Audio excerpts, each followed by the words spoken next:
Hey YouTube, my name's Nick James and I'm going to be teaching you guitar. If you feel like you're able to play the pentatonic scale but aren't able to really do anything musically with it, it's probably because you're looking at it wrong. This lesson is going to be all about how I would learn the pentatonic scale and what you should focus on when you're learning it to be able to pick out the notes that are going to make the most sense to play and target ultimately. So what I was playing in the intro is just the A minor pentatonic. And it's based off this A note, which is on the 5th fret of the E string. And we're playing its minor third, A and C.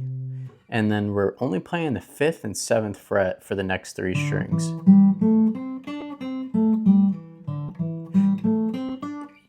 And then for the bottom 2 strings, we're actually going to play this same 5th fret and 8th fret. So one thing that I struggled with was when I learned these pentatonic scales, I always used the frame of reference as the minor pentatonic.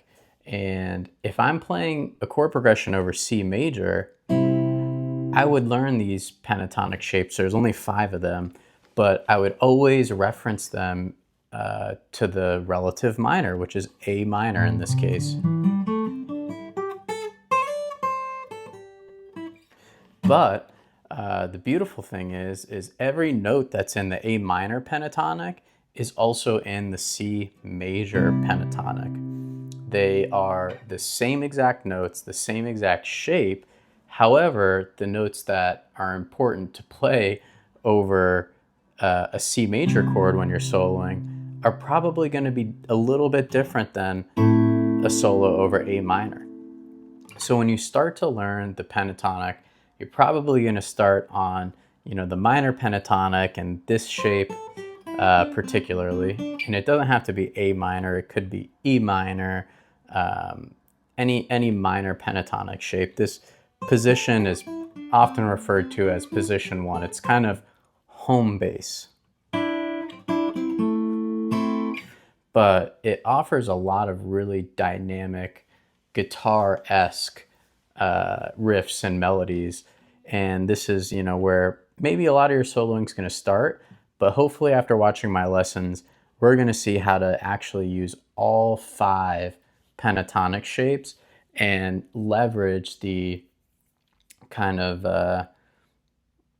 licks that are available and kind of language and vocabulary that's available in those shapes in particular.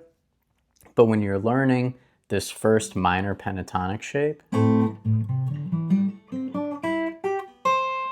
do yourself a favor and actually focus on its relative major. So when I'm learning this shape, I'm going to treat it as the C major pentatonic, and it's right within the G shape chord. So when we learned a G major down here, we're basically taking that same shape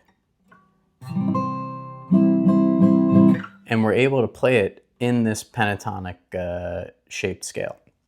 So when I go to learn this C major pentatonic, I'm trying to look at what are the target notes. Where is the C major chord within this pentatonic? So we have the first triad here that starts on the 8th fret of the E string, 7th fret of the A string, and 5th fret of the D string. And you can continue to work your way down. We have the 7th of the A string, 5th of the D, and 5th of the G.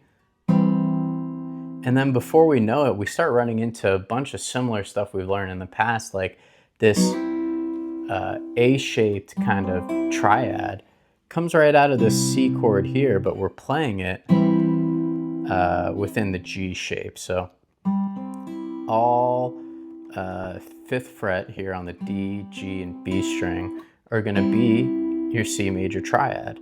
And then you'll have the 8th fret of the B and E string there at the bottom, and that completes your C major chord. So what else is in the pentatonic scale? That's probably your next question is, okay, if I'm able to pick out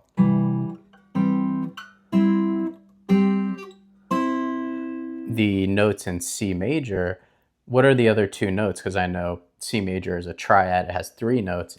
So we have actually the second. So if we start on this major, C major pentatonic, we have C, then we have D, its second, and then we have its major third, which is a great target note. It's something that's awesome to slide into, and that's going to be really important for targeting in your solos. So down here, you have the same E note,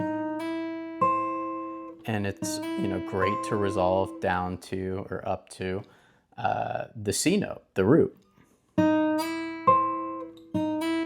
So we have the 1, the root C, 2 D, the 3rd E, then we have the 5th G, which comes right out of the C major chord. And then the last note we have in the pentatonic scale for C major is its 6th, A. And that's it. And then those same notes just repeat themselves.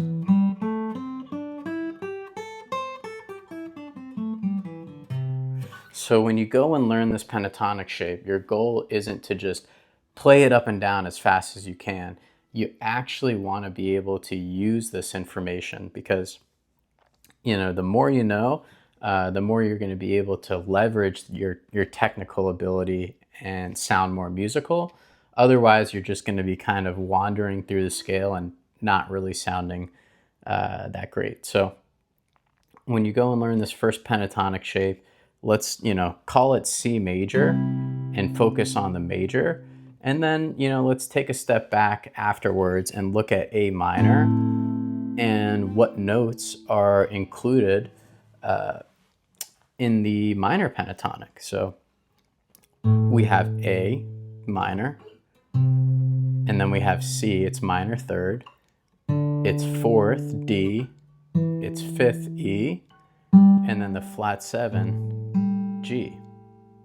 And that's it. Those notes, again, just repeat themselves.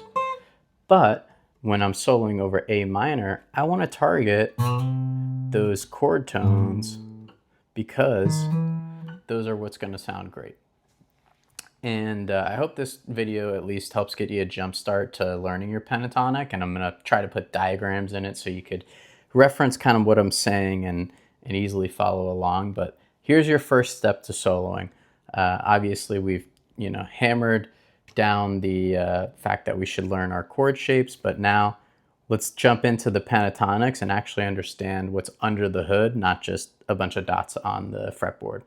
Thanks for watching, and if you like these videos, subscribe for more and like and share with anybody that, you know, wants to learn guitar.